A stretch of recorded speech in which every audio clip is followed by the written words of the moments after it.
Thank you, Presiding Officer. What kind of education will be needed by children and young people in the future, and how do we make that a reality? That was the important central question that guided the national discussion. I welcome the publication of All Learners in Scotland Matter, our national discussion on education, and I'm happy to speak in support of the Government's motion, which acknowledges the significant levels of engagement that the national discussion generated. There were events and discussions in every part of Scotland, events and discussions led by schools, community groups, third sector organisations.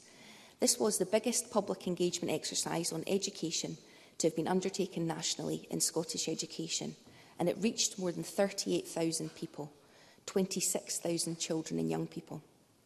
Tasked with building a compelling, consensual, renewed vision, the agreed vision speaks directly to the voices of children who said again and again that what they wanted was a safe, inclusive education system which valued everyone and celebrated all kinds of success. I do think it's worth hearing that vision in full. Children and young people are at the heart of education in Scotland. The Scottish education system values collaborative partnerships that engage all learners.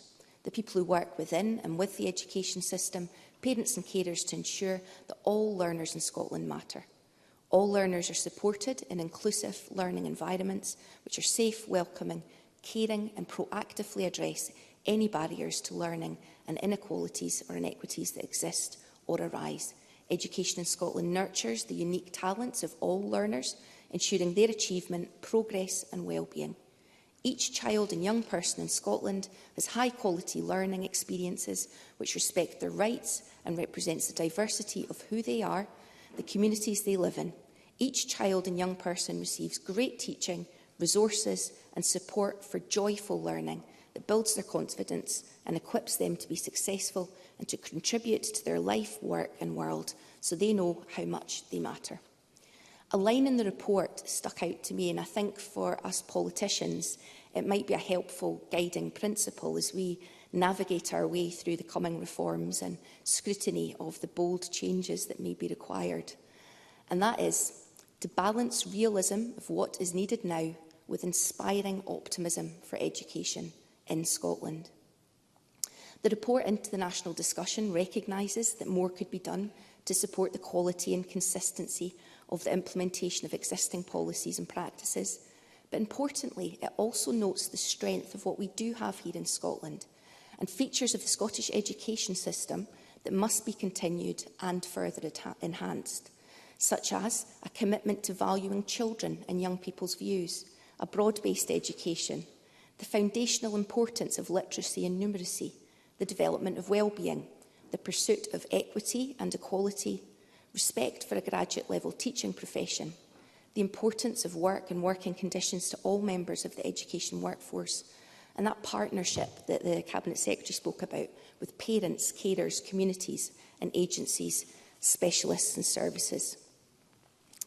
Ahead of the debate, YouthLink Scotland provided a helpful briefing note in which they state that Scottish education can remain too narrowly defined and too often understood as formal learning planned for and delivered by teachers in a formal setting. The purpose of Scottish education is to ensure that all our children and young people develop the knowledge, skills and attributes to reach their potential in learning, life and work.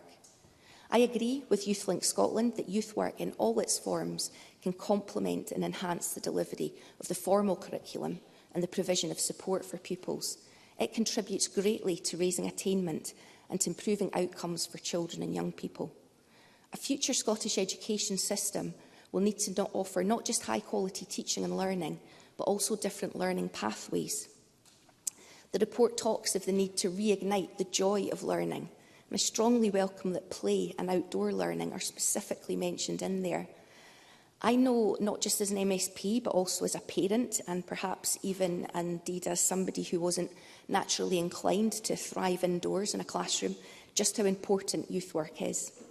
Any ambitious, inclusive, supportive system with children's rights at its heart will be clear that youth work is part of education. It would be helpful in closing if the Cabinet Secretary could talk a little to how the National Youth Work Strategy will link into the educational reforms that are coming. Presiding Officer, I'll end on that balance of realism and optimism. I want to acknowledge the issues that we do have and acknowledge the challenges that we face around investment. We face those challenges right across our public services. We're operating in hugely challenging times. For meaningful educational reform that truly reflects all learners matter, there will be difficult choices to make. The optimism bit, though, the vision is there, and I believe that we do have all the skills and resources in Scotland to achieve it. Presiding Officer.